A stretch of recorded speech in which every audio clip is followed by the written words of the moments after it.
Good morning, Sunday morning too. And dry, that's something. Sit down. Just finished tidying things up a little bit. Hopefully a lot of the stuff behind me is going to wear this week. People are supposed to be coming. We shall wait and see. But on the last video I mentioned somebody was at me to make something. I'd never made it before, and it's sitting in front of me here. A little box. Funeral ashes, cremation ashes, an oven type thing.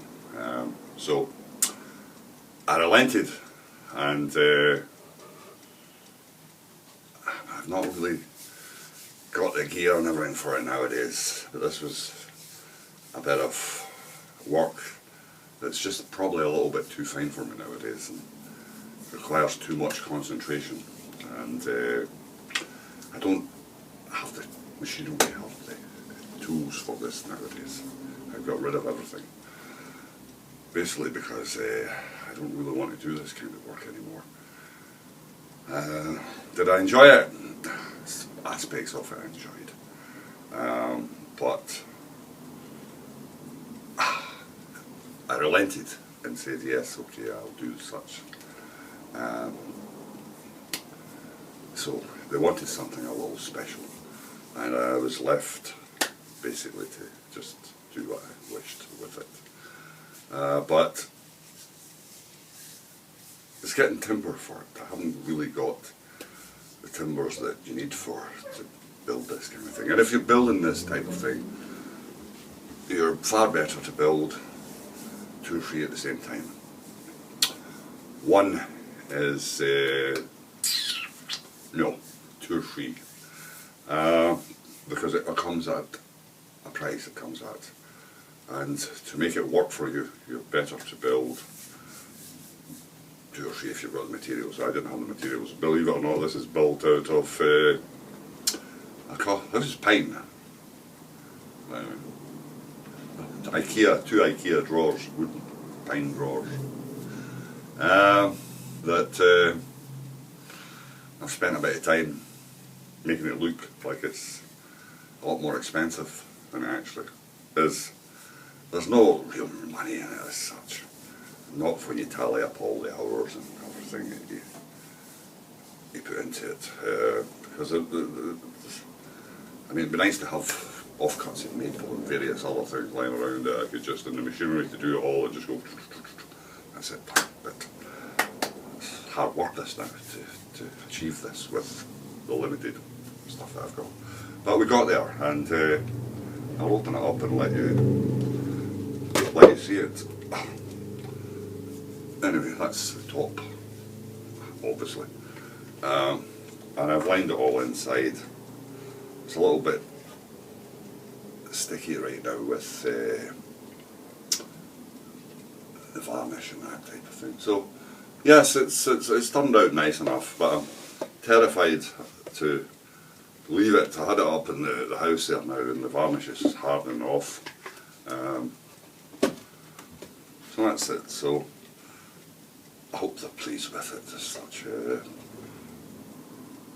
And the only thing was they wanted something a little bit different, so they could buy them online, but I know a bit of blood, sweat and tears in amongst it too. It's always a difficult time for families and that, these times. So it just looked at me with these eyes. Oh, Jim, I went, oh dear, okay. But, yeah, we won't be doing it again at all. I don't think there's anybody out there that'll do any more that kind of thing too, so I'm not going to do this. That's it. So, but yes, it was a lot of work, and in a way, it's smoke and mirrors. It's pretending to be something a lot more expensive than it actually is. But IKEA pine, can't beat it. This is all there's to it. It's good gear. It's stable. It's what it is. It's when you make something up with it, it'll stay as there. But as I said before, it'd be nice to have the woods and all the other things to do. Nice to have. Though I don't think I would like to build this out of ebony. I've certainly not got the tools sharp enough to do this kind of thing. And I certainly wasn't going to ebonize or do anything like that with wood. You've got to have stable wood to really ebonize things properly. All of the one grain, preferably. But so that's it. So I said I'll make this little video and let you see. And I know Ian commented about showing how to make the dolly pegs, and I may well get around to it. I just don't know. But we'll see. We'll see. He's always likes to comment. I think it was funny enough. I was looking at one or two other things there. There's one of them actually. What was it? Walking sticks made easier. The chap. It had a vice that wasn't connected to properly at the bench. It was moved around and whatnot. I went, oh dear. It did go to the explaining it. He'd never actually got around to fixing the vice right. We really want to fix a vice. Make sure it sounds where it stays where it is, like, you know. But you get your fill at it all. It's fine, like, you know. But anyway, yes. And so you're taking. It's actually there's always a little story with these things. But I remember my father's family came off a big family, and we're talking. When I was thinking about it, I was thinking about professional mourners. Still on to this day, China's a big thing on it. Got to pay people to mourn the dead, and the more mourners you've got, the thing that it's that. But there used to be the case in this country too, because it's just, as I say, my father came from a big family, and in later years, his sisters, his more sisters than brothers. I can't remember how many there was, those of them. 3 brothers he had. But anyway, cut a long story short. They're popping off kind of regular once it got to a certain point, and we're at the crematorium in Edinburgh this day with one of his sisters. They were all good ages, and there were these 2 women down the front, wailing and crying and everything and whatnot. And because we had been at so many other funerals and close family and all that. One of my cousins had said to me, do you know who these women are, Jim? They were fairly like banshees. I says, no. I says, I've not seen them before. I says, I'm hard finally pushed to know. So anyway, I said, I'll go and have a word with them. I says, excuse me. I says, who are you? Oh, yes. I says, well, this is not this funeral cremation. Oh, terribly sorry, we're at the wrong cremation system. I went, oh yeah, right, okay. So I think it's still, that was a long time ago. So I think it's still a case that people pay people to lament the dead, basically. And so there you are. It was funny when you look back at it, but at the time you're going, oh dear.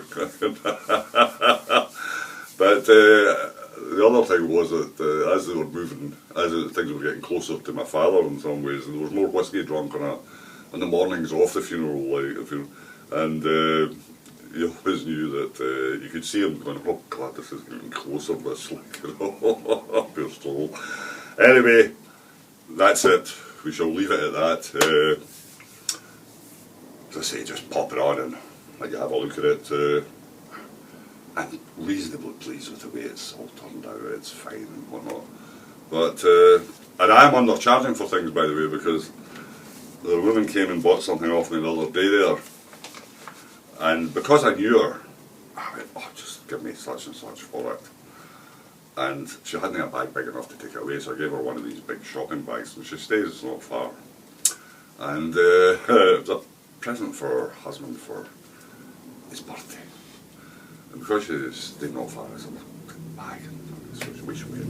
I'll return that to you, Jim. I went, oh, that's no problem, just keep it. Anyway, she came back the other day there and handed me the bag back. She was going to walk with the dog. I went, oh, right, fine, thanks very much. So I just took the bag in and threw it in the corner of the house. And, or the corner of the utility bit. And came down later on and walking away. And a good lady pops in and says, do you know a check bag? And what? I says, how do you mean? She says, you know what's in the bottom of that bag? I said, no, I don't. She says, there's money in the bottom of that bag. I went, yeah. And inside an envelope. You underprice your Bug Hotel, Jim. There you are. And put some money in it for me, so I'm cheap. I'm cheap.